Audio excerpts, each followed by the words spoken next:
Coping with COVID and In It Together present Wellness Wednesday, brought to you by the Diabetes Advisory Council of South Carolina and DHEC's Division of Diabetes and Heart Disease Management. Coping with COVID with Trey Taylor. Fight the spread and take a stand against coronavirus. Wear a mask in public. Stay at least 6 feet apart from others. And get tested. Join us and fight the spread. Visit scdhec.gov/COVID-19. In It Together and Coping with COVID presents Wellness Wednesday from the Diabetes Advisory Council on Coping with COVID. How are you? I'm Trey Taylor. It's updates on the pandemic and information to help you thrive and survive COVID-19. Today, we're talking about dental health. That's right. How does it affect you with COVID? How does it affect you if you have diabetes? And we've got a great panel with us today. From Vista Smiles, we want to welcome Dr. Benetta Bell. She joins us. Also, Dr. Raymond Lala with DHEC's Division of Oral Health, and Mary Kenyon Jones. She's always with DHEC's Division of Oral Health. Thank you all so much for joining us today on Coping with COVID. Thank you for having us. Absolutely. We'll be right back with them next. But first, your COVID community updates. Columbia City Council says they're going back to the drawing board to figure out how to tackle the problems of large groups, mostly students, unlawfully gathering, potentially increasing the spread of COVID. During a virtual meeting, several strategies were suggested, including offering testing in 5 points and during football games. Nothing definite was decided, but the mayor said he would evaluate the options. Now, earlier this week, Columbia Mayor Steve Benjamin, along with city and county police departments, assured voter safety at the polls with record-breaking numbers for early voting. Local officials are assuring the public will be protected against any intimidation and will make an effort to prevent voter tampering. Now, Solicitor Byron Gibson also chimed in saying anyone that does not respect voting rights will be prosecuted. And it's the final day of the first drive-through state fair. The exhibits, including art, crafts, and livestock, and more, ends today at 6 o'clock. But you can check out the fair food that will be going on through Saturday. SCDHEC has your most up-to-date listings of times, dates, and locations for COVID testing in and around South Carolina. Visit scdhec.gov for more information, and we'll have that information scrolling at the bottom of the screen throughout the show. You can also check out the DHEC Care Line. Now, you can call the Care Line for more information about COVID, about testing, and if you need a transportation to get to a COVID test. Now, if you are unable to get transportation, if you are immobile, Richland and Clarendon County paramedics are actually providing free rides to COVID testing for those folks who need it. Check the screen for more information about that. Flu shots are also being given by Prisma Health and SCDHEC. Again, that information is on the screen right now and will be scrolling throughout the show. It's so important to get your flu shot now, especially since we're dealing with COVID. Now it's time for Mask Up. ColumbiaSC.com. Post a picture of yourself in your favorite mask. Get your family and friends to like and share it. And you could be a winner from the city of Columbia. It's Mask Up, ColumbiaSC.com. The South Carolina Bar Association and SC Legal have formed to put together both a website and a toll-free number if you need some assistance or advice with your mortgage or rent. That information is scrolling at the bottom of the screen, so please, if you need it, take advantage of the resources. The City of Columbia is also offering a 6-month payment plan for anyone who may need it for water bills, and payment assistance is also available up to 75%. And the Richland County Election Commission needs a couple of more poll workers for the November election. That position is paid, and the qualifications are right there on the screen. So please contact them if you are interested in being a canvasser. Now, as you know, early voting has started in North and South Carolina. Check out the various satellite offices throughout the state where you can vote during the week, regardless of where you usually vote. Now, don't forget also, if you have requested a mail-in ballot, you can drop it off at any voting location. You should not have to wait in line. Just walk up and drop it off and check to see if there's a drop box. The South Carolina Department of Employment and Workforce is registering for free classes. They've got everything from technology to health to data science, also arts and humanities. Now, these courses are free. They're offered in English and Spanish, and you've got till the end of the month to register. Visit do.sc.gov for more information. And if you need some help with virtual learning and virtual working, Rashonda Pratt has dedicated a YouTube channel especially for you. She shared some great tips with us a couple of weeks ago right here on Coping with COVID. So if you need the information, check out her YouTube channel. Also, October is Domestic Violence Awareness Month, and there are several resources available if you need them. They're there, so please contact some folks, and you can see the numbers right there if you need information about domestic violence. We're going to stop here for a second so that you can get that information and make sure you get it if you need it.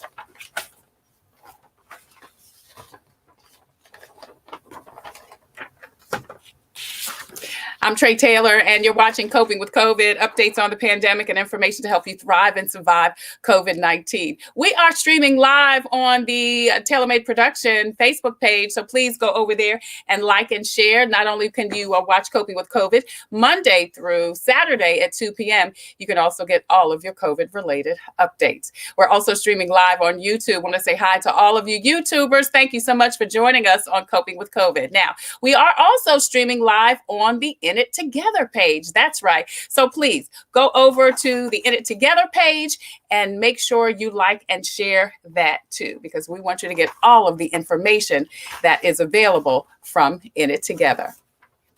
Coming up, we're going to talk with the folks with a DHEC Division of Oral Health about pre-diabetes and oral health. But first, we're going to be joined by Dr. Benetta Bell. She is with Vista Smile. She is a proud HBCU graduate of both South Carolina State University and Howard University. She graduated from the MUSC School of Medicine, and she is also an assistant professor there. She's originally born and raised in between Africa and the Charleston area, and she's my dentist. Look, my teeth. Dr. Bell, thank you so much for joining us. I appreciate you.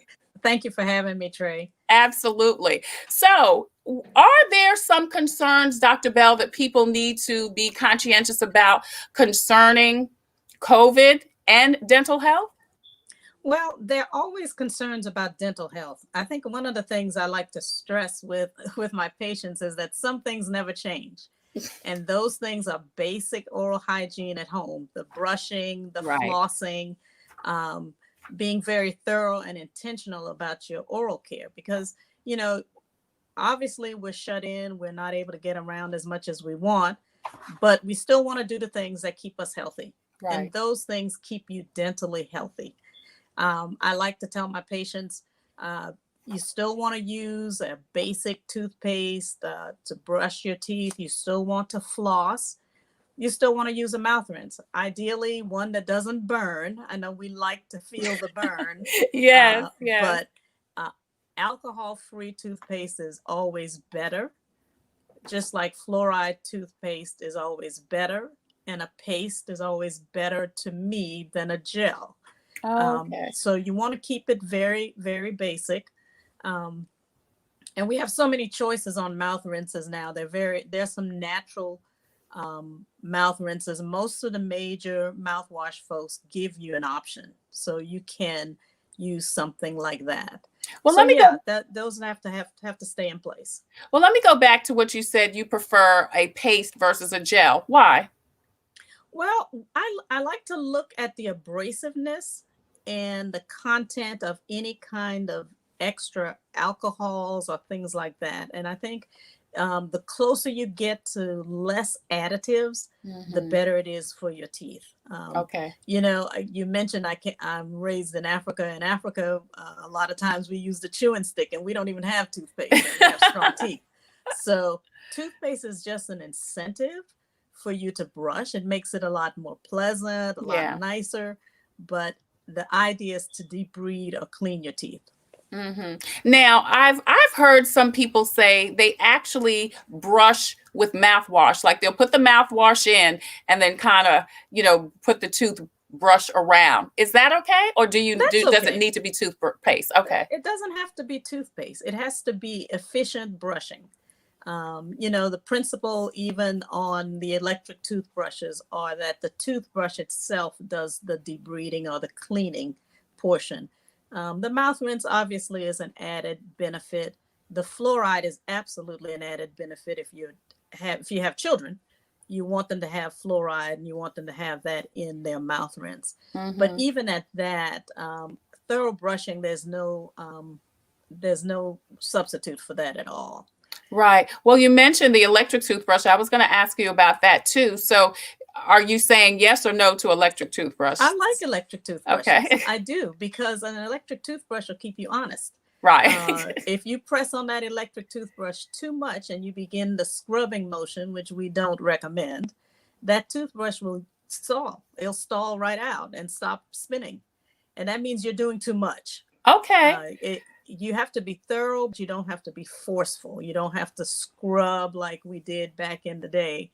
We were all told to scrub our teeth, and we tend to practice that when we do it. So gentler is better, but thorough. So Okay. yes, I'm a big fan, and it doesn't have to cost a whole lot to get an electric toothbrush. Right. And I was going to ask you that. I mean, I've seen some in the dollar store. Is that okay? They're vibrating. They're vibrating. They may not last as long, but if Right. you pay less, then you can afford to get rid of it when it stops running and get you a new one. So Yeah. I'm not at this point brand specific. I just, if that helps you be a little more thorough, I'm all for it. So Absolutely. basically, with the electric toothbrush, you let the toothbrush, the vibration do it Do for the you. So work. you don't have to brush and have the vibration too. Absolutely. Absolutely. We're Definitely. talking. We're Definitely. talking to Dr. Benetta Bell on Coping with COVID, Edit Together, and the Diabetes Advisory Council sponsor Edit Together and Wellness Wednesday, every Wednesday right here on Coping with COVID. And we're talking about your dental health. Dr. Benetta Bell with Vista Smiles joins us. And we've been talking about what dental health practices you need to have, not only every day, but particularly during COVID. So what about the little, what is it called? Like the I don't know. It's kind of like an electric toothbrush, but it has the water coming out. Water pick. Water picks? Yeah.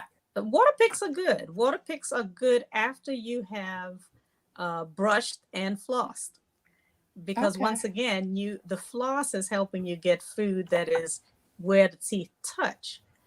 The irrigation with the water pick is wonderful because you can then add things like a natural mouth rinse in the water. Not a lot, but enough to get it near and around the gums and to debride the gums, which is what you're trying to do. You're trying to get the food and any plaque that may be residual away from there.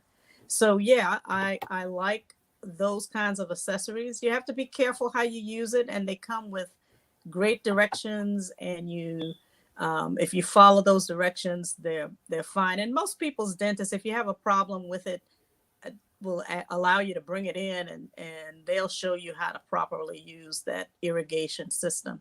But it's very good for delivering medicine or different kinds of rinses in that Okay. area. Right. Yes, Want to say I hi like to them. Renee Brown, who's watching. She says, great information. Danielle Lake says, thank you for this very informative discussion. Thank you, ladies, so much for joining us. Maxine Moses said she shared it. So thank you all. And please continue to post and share this out because, this seems very basic. I mean, we all brush our teeth, I guess. But, if there's just some stuff that I think maybe get flown under the radar about dental health and how important it is, particularly to our overall health. Michelle Harris, Dr. Bell says, so toothpaste is more about marketing than oral health, if you don't need it, really. I feel that way. I mean, because I feel like patients depend on it to do the magic work, and the magic work is in your hands and how you particularly use that particular utensil. It's an aid. So yes, in that respect, don't believe all the marketing. Now, what about flossing? I know when I grew up, I never heard anything about flossing. And then, as I got older, I think really after I started coming to you, we started talking about flossing. And you know what? The interesting thing about it is amazing to see how much food is in between your teeth when you're flossing. Absolutely. So Absolutely. how important is flossing? Flossing is super important.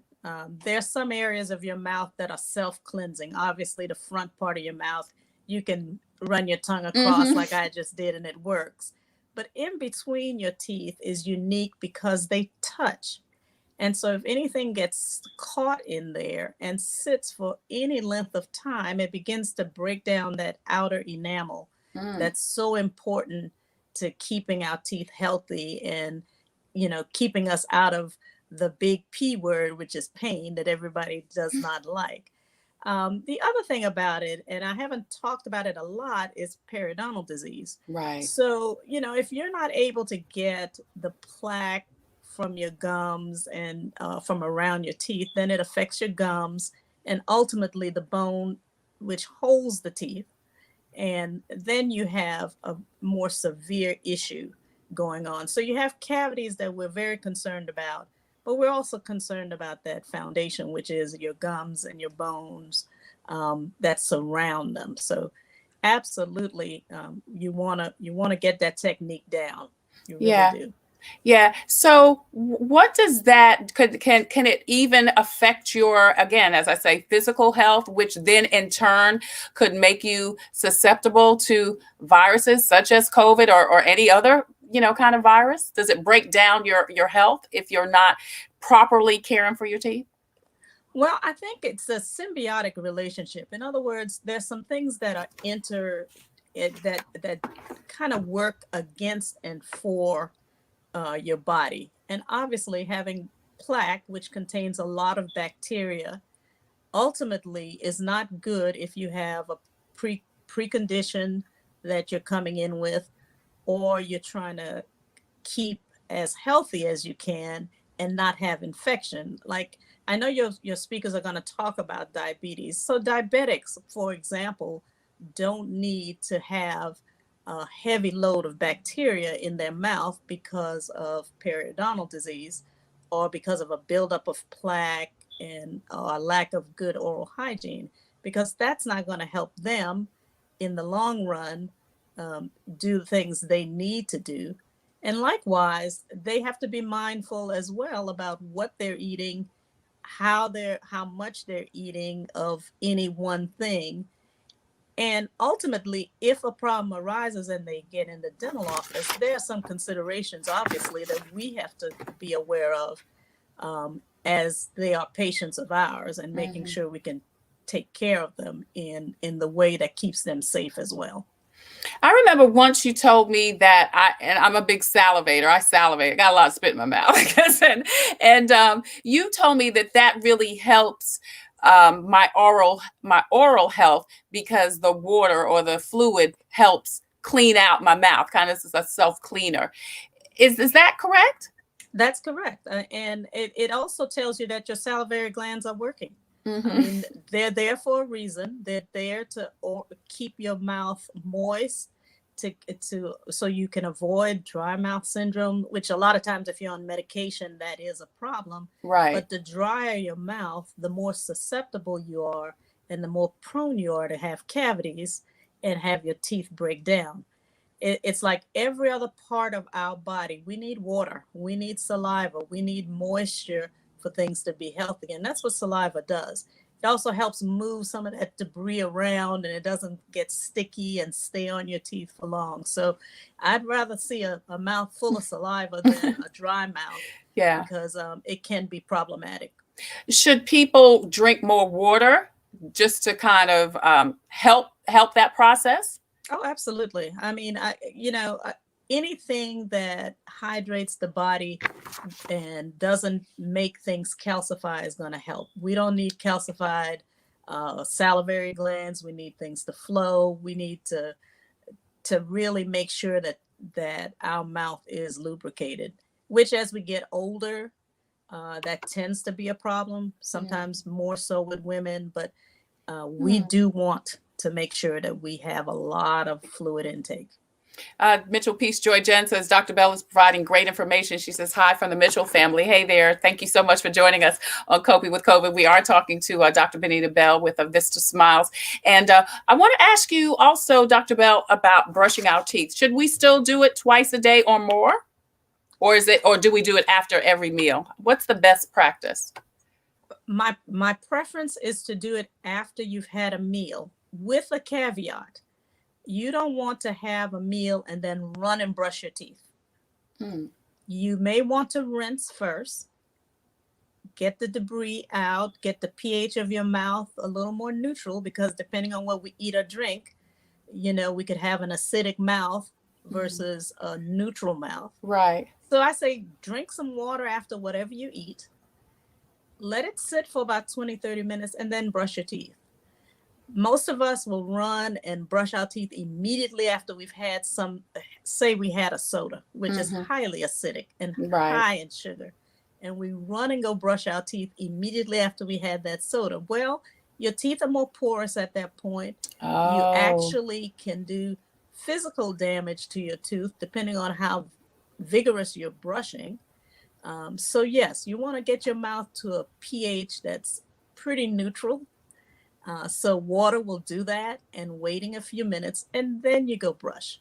So yes, I would love if everybody brushed after every time they ate, but realistically speaking, twice a day is good. And at night, definitely do the absolute best you can, because you don't want foods hanging around for overnight hours all night undisturbed. Yeah. So you want to make sure that you're brushing at night and doing the flossing and all the heavy lifting that you need to do in the evening time. And in the morning, if you're gonna be a little lax on what you do, you haven't eaten anything. Right. You really That's interesting. So yeah, so I emphasize that. Yeah, sure. That's so interesting, because again, I think we were raised to say the most important time was in the morning, but you make such a great point, because if you go to sleep with food all in your mouth, you've really kind of done damage. It's like going to sleep with makeup or going to sleep with the contacts on. Absolutely. That's a time that your body is supposed to renew. So why not renew with a clean mouth? Is that That's basically exactly right? Yeah, that's such a great point too that you made about making sure that your mouth is in the right pH before you brush your teeth. I'm sure most people don't even think about, like you said, let me wait a minute, let me rinse out my mouth first, because what I've eaten or drank may have some negative effect on my teeth if I go right in and start brushing. Exactly. And our diet is so heavily laden with sugar. Yeah. And sugar breaks down into an acid. And so you get a big sugar load, or you get that good Southern iced tea, which I call the triple threat. You got sugar, you got tannic acid, and then you got the lemon on top. Right. You are just killing those teeth. So you don't want to go and run and brush right after that heavy load of acidity. You really do need your mouth to be basic. People who run, athletes who drink Gatorade, or who, and I'm calling a name brand, it's probably not correct, but sports drinks. Just sports drinks, yeah. Sports drinks, they do what they need to do, but you also need to be mindful that you need some water after that sport drink. You want to, once again, change that pH and the environment of your oral cavity so that you don't set yourself up to have a lot of soft spots and white spots and ultimately cavities.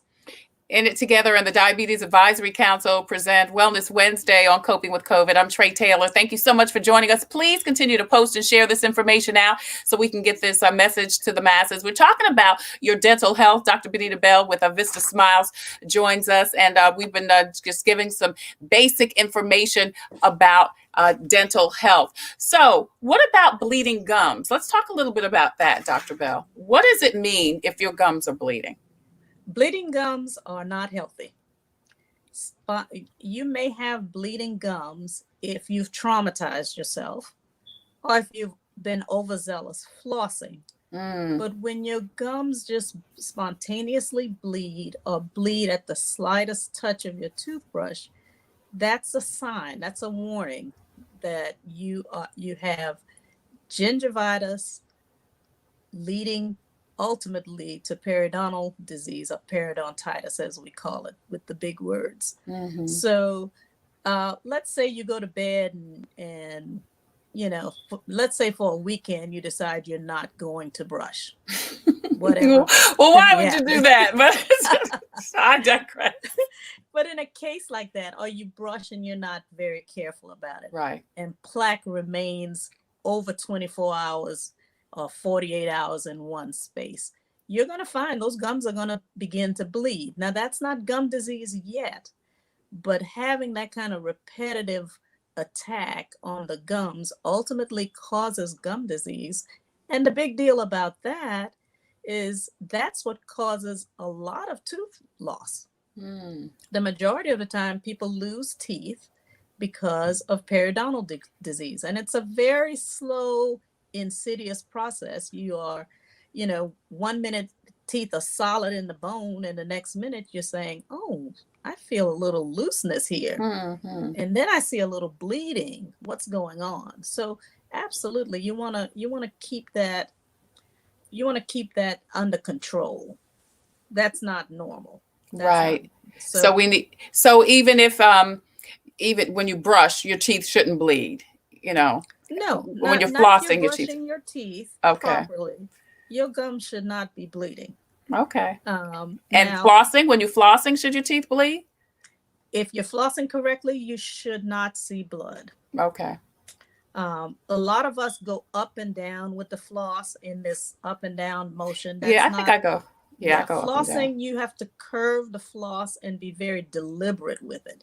And so I say that because that might be something that when you get to the dentist and you see the hygienist, you may want to ask, how can I properly floss my teeth? I'm hurting my gums. I'm bleeding. Those are the kinds of things that when you get to the dentist, you need to ask those questions. Mm-hmm. Because you could actually be doing more harm than good trying to do good. So absolutely, yes. And should people still see their dentist, twice a year? An ancient rumor said that came about through marketing. Oh, really? Okay. The twice a year, you know how sometimes you'll get a jingle and then it catches on. Yeah. Twice a year is pretty awesome to do, but there's some people that need to come 3 times a year. There's some people that need to come 4 times a year.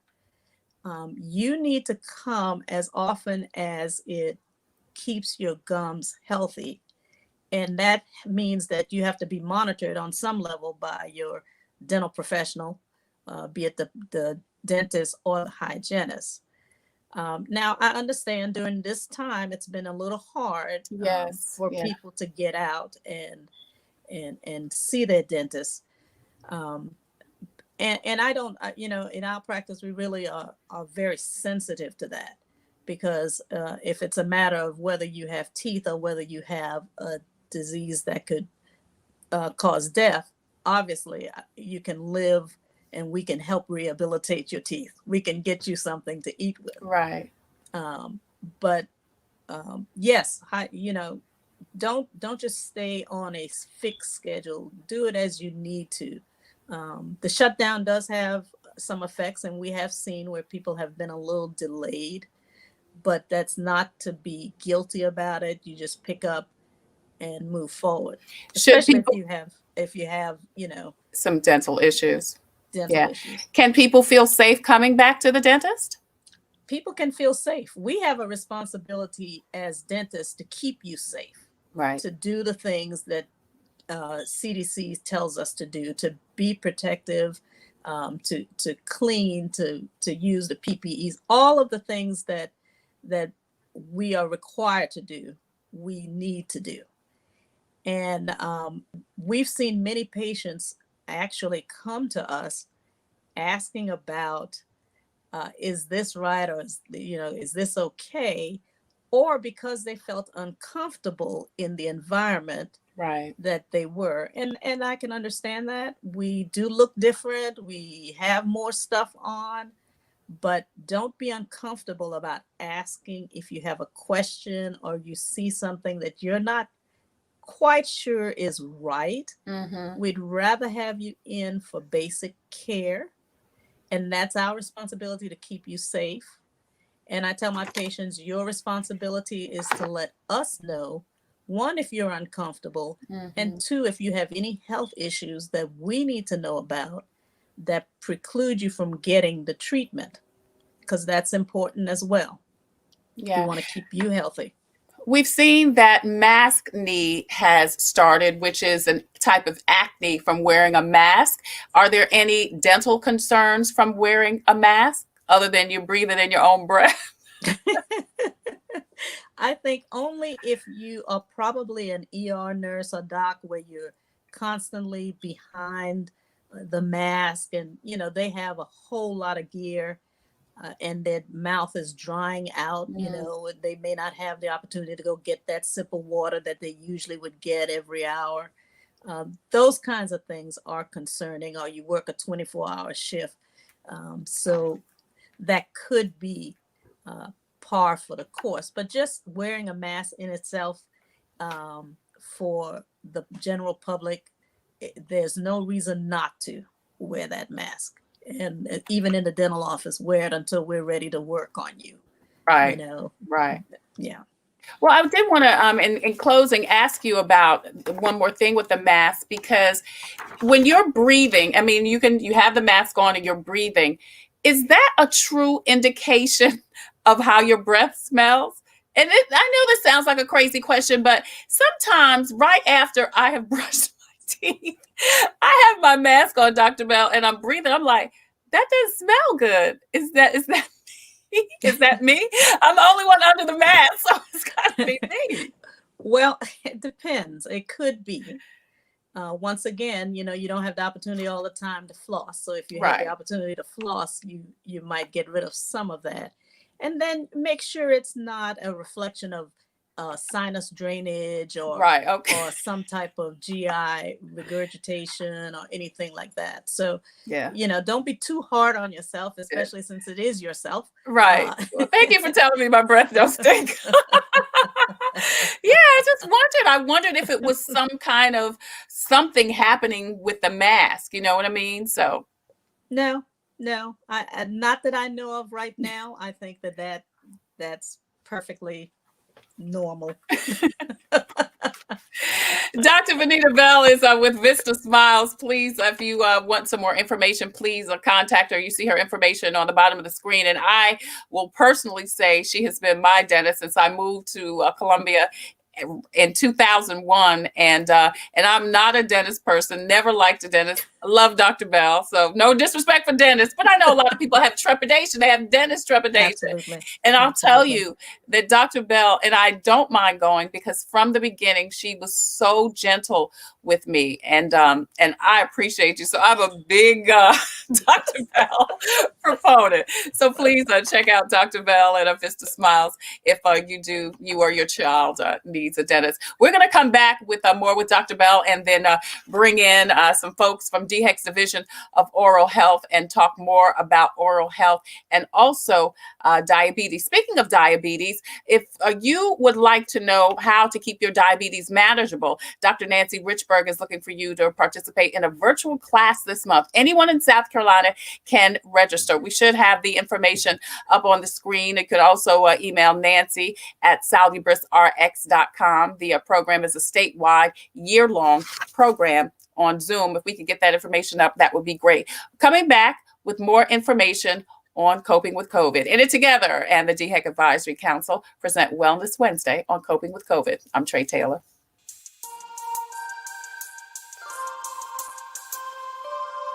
Coping with COVID and In It Together present Wellness Wednesday, brought to you by the Diabetes Advisory Council of South Carolina and DHEC's Division of Diabetes and Heart Disease Management. Coping with COVID with Trey Taylor.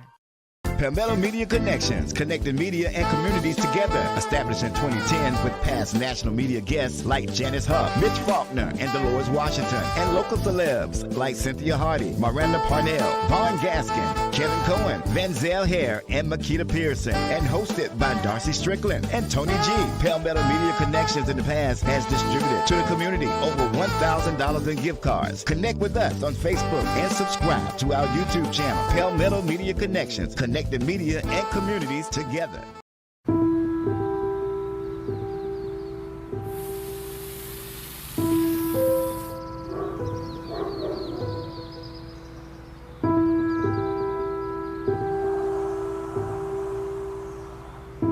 I know what most people think.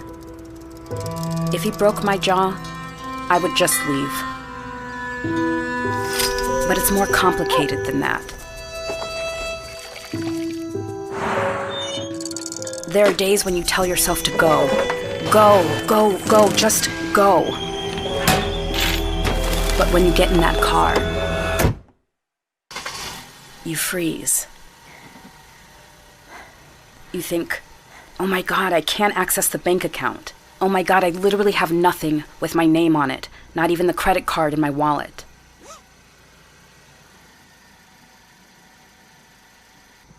Oh my God, I'd have to quit because he knows where I work. See? Not that easy to leave, is it?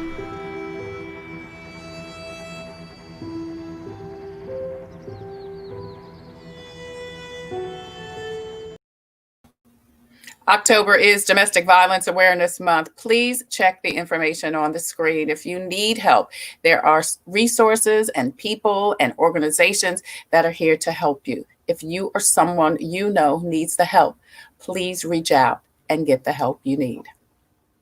I'm Trey Taylor. You're watching Coping with COVID, updates on the pandemic and information to help you thrive and survive COVID-19. In it together and the DHEC Advisory Council presents Wellness Wednesday. And today we're talking about dental health. We're going to be joined right now with Dr. Raymond Lala, Director of DHEC's Division of Oral Health, along with Mary Kenyon Jones, Education and Outreach Specialist with DHEC's Division of Oral Health. Thank you both so much for joining us today. I appreciate you.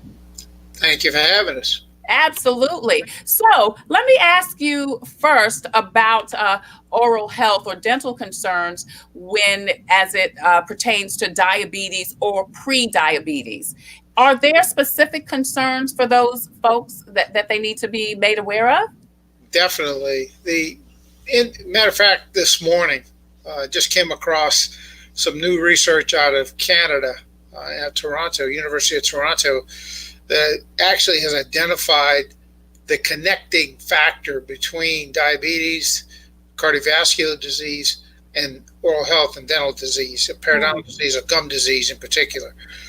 So they actually got it down to the chemical and the inflammatory product that is common between the three, and what they think is the common link that make each other worse.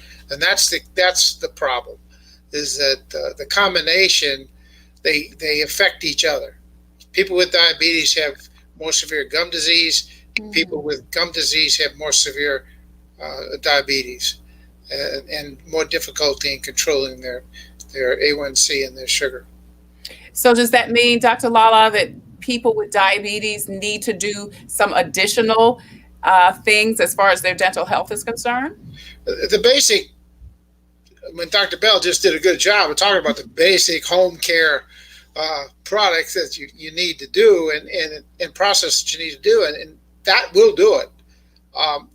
However, when depends on the severity of the gum disease. There are times when it takes some professional intervention based on the severity of the gum disease, and there are some things that may require more frequent attention than the average person who doesn't have diabetes. And the other piece is you have to be really careful to make sure that the providers, both medical and dental providers, actually know of the other problem. Right. You're diabetic or a person with diabetes, you need to be sure and tell your dental provider of that situation and roughly what your glycemic control is. And if you're a patient with severe gum disease, you make sure your physician knows that who's treating your diabetes. Wow. Well, I'm going to go to the slides now because I know you guys want to kind of tell us some information, oral health and diabetes, what we need to know. Let's go to the first slide. So what is the connection? And what we now know is there are multiple organs in the body that are involved with this process, and they're all connected by these pieces of inflammation. And an inflammatory system has gotten a lot of attention lately with COVID. And what we found is it's actually part of the same system that is the problem in gum disease, problem in diabetes, and problem in cardiovascular disease. So it's something to keep an eye on because they're working out the details more and more every year. This hypothesis was first floated back in the late 90s, but we've seen now that they've worked out more and more details. So I think it's something to keep an eye on as we move forward. All right, can we go to the next slide? Next slide. So what did you know? Poor oral health is often referred to as the sixth complication of diabetes. Wow. Matter of fact, there are some diabetes protocols in the medical practices where they actually do an assessment of the dental health of the patient as part of their diabetes management. So it is a very common, and we've known, I don't want to say when I was in practice so many years ago, but I didn't get this gray hair for nothing. But we know that, and have known for years on the dental side, that patients with diabetes have much more severe gum disease and it is a much more difficult situation to manage for the patient than patients without. We've known that. And why is that, Dr. Lala? Again, it has to do with the inflammatory process. Right. Okay. Gum disease is primarily an inflammatory disease. The destruction that takes place of the gums and the bone in gum disease actually is a result of the body's inflammatory reaction to the bacteria that are present. And it's, that increase in inflammation also impacts the diabetes. Okay. Can we go to the next slide? Yes, we can. Okay. And this is what gum disease looks like. And we know that people with diabetes experience early stage gum disease, which is less destructive and less of a problem from an inflammatory standpoint, that then can progress to moderate into severe disease, which is much more of a problem. The higher rate and the more locations in the mouth that you have that severe disease, the more of a problem it is for you from a dental perspective as well as from a glycemic control perspective. Next slide. And gum disease does increase the risk of infection and decay and can lead to bad breath. We just heard that discussion. Disease can be part of that process as well, okay? As well as making it difficult for you to eat nutritious foods because it hurts to chew. Right. And has been shown to increase tooth loss. Diabetes is associated with increased risk of gum disease, as we talked about. It can also cause dry mouth, and an infection called thrush, which is a white, patchy infection of the mouth, soft tissue in the mouth. Gum disease increases the risk of complications from type 2 diabetes. There was some research that was done, several years ago now. Part of it was part of the clinical part of the research took place in South Carolina. It was not done by a South Carolina institute, but that research was done in that community that showed that if they treated the gum disease for those patients, they actually improved the glycemic control. Oh, wow. C levels for those patients. So it is a truly bidirectional relationship where both sides help impact the other. Yeah, it's fascinating. We can go to the next slide, but it's fascinating to know, as I was saying to Dr. Bell, the correlation, the relationship between our dental health and our physical health. I don't think we always make that connection, but our teeth are in our mouth, which is in our body, so it's all the same thing. Bring the mouth back into the body. Yeah. Okay. And the goal with this slide is kind of introduce, number one, some of the materials that we have produced and are making available through the Diabetes Advisory Council as well as the media, but other avenues. But this demonstrate the bidirectional relations, the fact that they impact each other and they are interconnected. It's not a one-way street. It actually works both ways. Next slide, please. Where do things stand in South Carolina itself? Well, we know that about 13% of adults aged 20 years or older have been diagnosed with diabetes. A very interesting study that was actually produced, the information was produced by the American Diabetes Association, demonstrated in one particular dental practice screening activity for diabetes with patients over 30 years of age. They demonstrated that 30% of the adult patients over 30 in that practice had problems with blood sugar control and needed to be referred for medical care. So we know that 13% are diagnosed, but we also know that number is higher in those patients who have not been diagnosed. And so the screening and paying attention to to the signs and symptoms becomes very important. Is there any, are there any numbers as far as ethnicity? We know that it's higher in African American Right. population than it is in the white population. Yes. Yeah. Next slide. So what can our patients do, or your patients do, or you as individuals do to improve your oral health and positively impact your glycemic levels? Next slide. Visit your dentist regularly. You'll notice a lot of these sound just like what Dr. Bell talked about. Yeah. Visit your dentist regularly and share information about your diabetes. They need to know, okay? Yeah. And maintain your good habits at home. Brush your teeth twice a day for at least 2 minutes.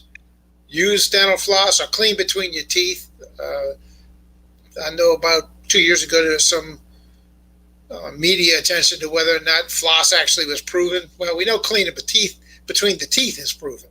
However you do that. And the easiest way to do that is with floss. So, right. Next slide. Eat a healthy, balanced diet. This is important for your oral health. It's also definitely important for your diabetes. It's important for cardiovascular disease.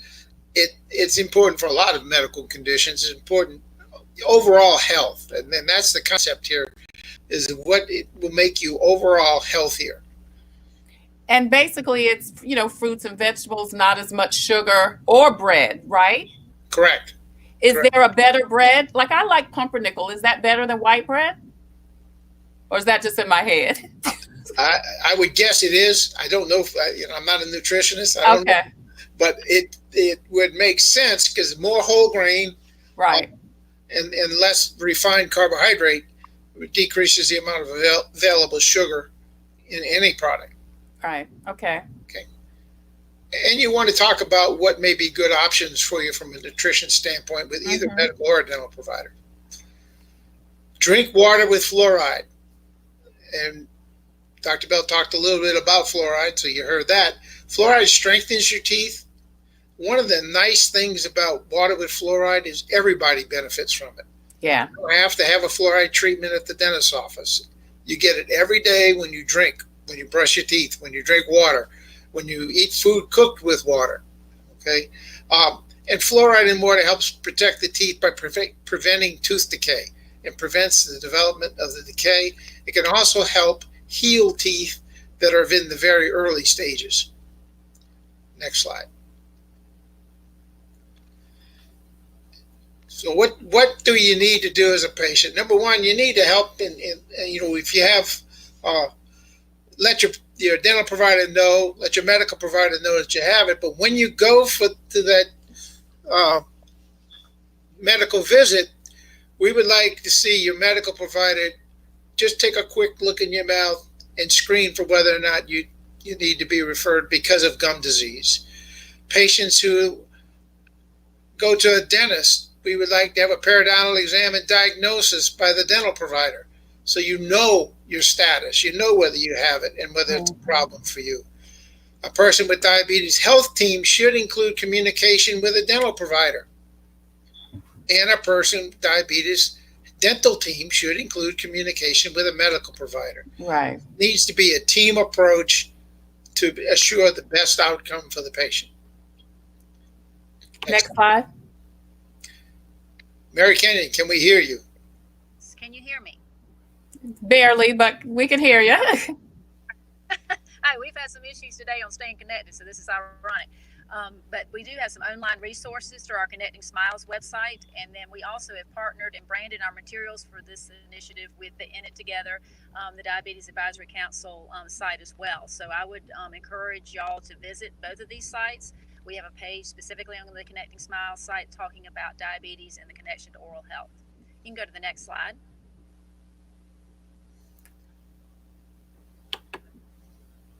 Great. This is just a key message card that we have, and it just shows that interconnection that Dr. Lala was talking about, and it has the key messages. All of these resources are available, and I'll share an email address at the end that you can access this information. Go to the next slide. This is our dual language brochure. And it basically is in English and Spanish, and it just gives a lot of this good message and information that Dr. Lala was talking about.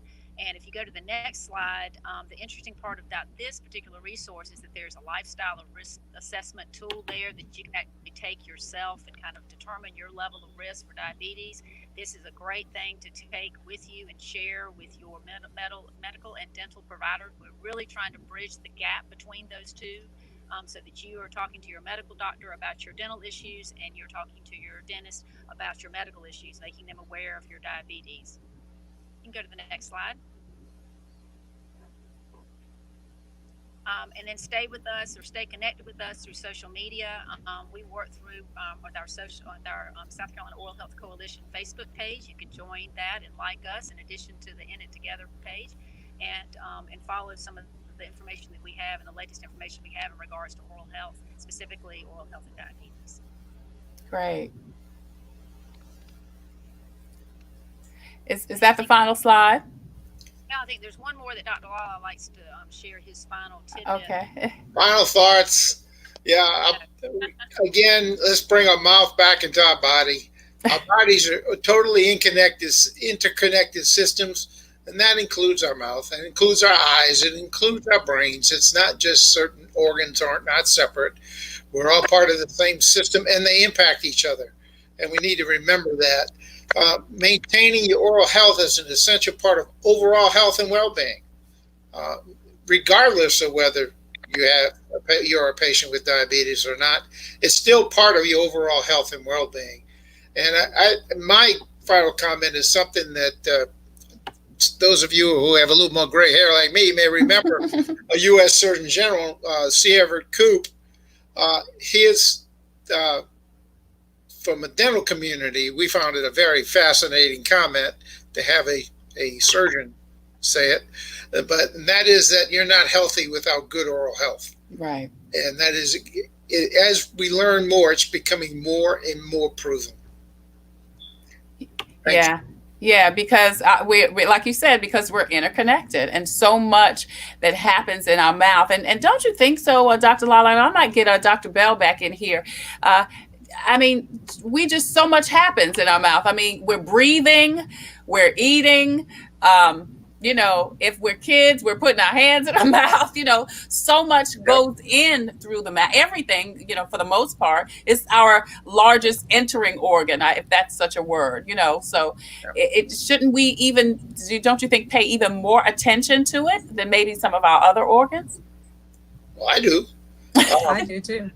Yeah, you name me one other organ, you do as many things as you do with your mouth. Right. Yeah. There is none. I agree. Yeah.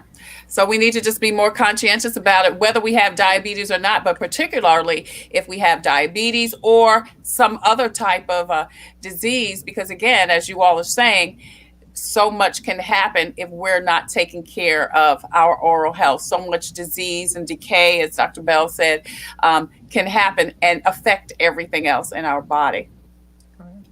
Yes. Yeah. Any final thoughts, Dr. Lala? I know you did your final thoughts on your slide, but anything else that you can share with us? I think my takeaway would be just remember it's bring the mouth back into the body where everything is connected with the body, and to treat it that way. Mm-hmm. Mm-hmm. And Dr. Bell? I agree 100% with that sentiment, and I also want people to really take responsibility and really know your health history, because you need to bring that to your health provider, whether it be your MD, your DMD, it could be anybody who has to take care of you needs to know who you are and what kind of challenges you face, because we want to keep you healthy. That's the ultimate goal, to keep you healthy. And we can do that if you take that part of the responsibility, we'll take the other part. And again, specifically now during COVID, don't be hesitant to, do your appointments, to make your appointments and keep your appointments, because if anybody is doing the right thing as far as PPE is concerned, I would think that it's the medical profession. So people can be safe knowing that they can go back to the doctor, back to the dentist. Absolutely. I heard an interesting stat, and I'll quickly say it. I was on the ADA virtual conference, and they talked about the incident of COVID being traced into a dental office, and they don't at this point there is not a active case that was traced to dental care. And actually, when it comes to the dentist and the provider himself or herself, less than 1% have had positive tests, and they were not from dental care or being in the dental office. Those dentists that did have it, less than 1%. We don't have less than 1% for anything, so you can feel safe going to your dentist. You can be safe taking care of you and taking care of your body. So.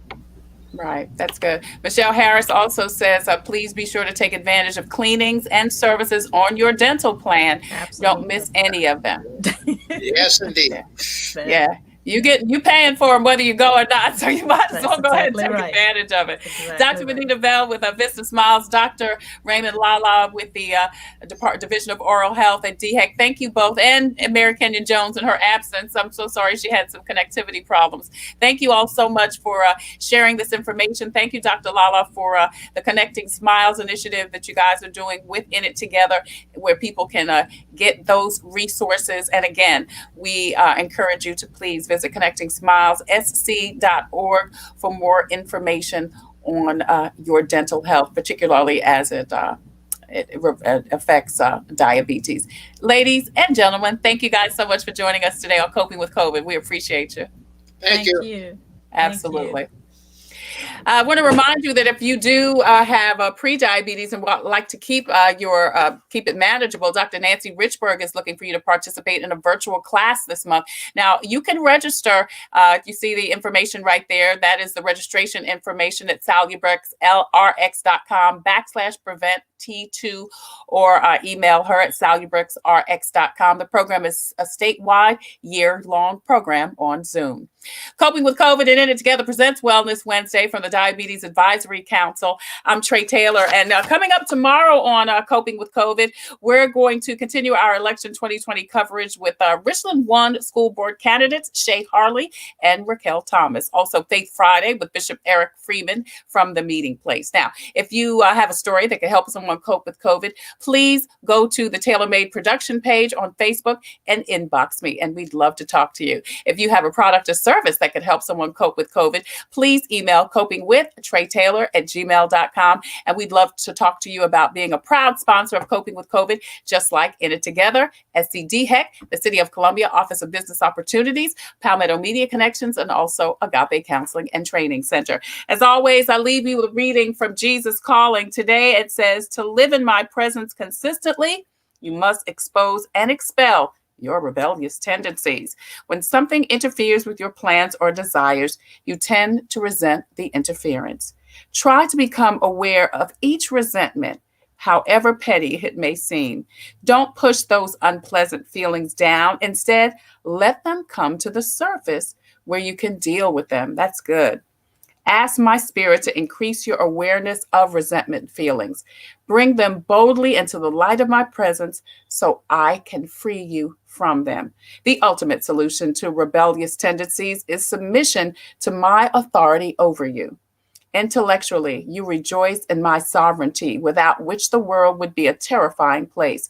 But when my sovereign will encroach on your little domain of control, you often react with telltale resentment. The best response to losses or thwarted hopes is praise. The Lord gives and the Lord takes away. Blessed be the name of the Lord. Remember that all good things, your possessions, your family, your friends, your health, your abilities, your time, all of them are gifts from me, says the Lord.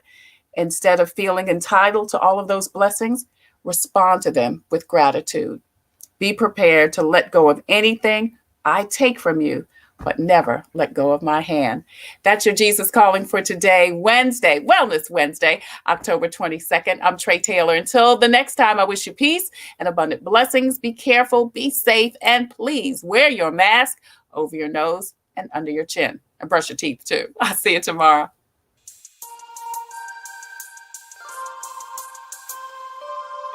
Coping with COVID and In It Together present Wellness Wednesday, brought to you by the Diabetes Advisory Council of South Carolina and DHEC's Division of Diabetes and Heart Disease Management. Coping with COVID with Trey Taylor.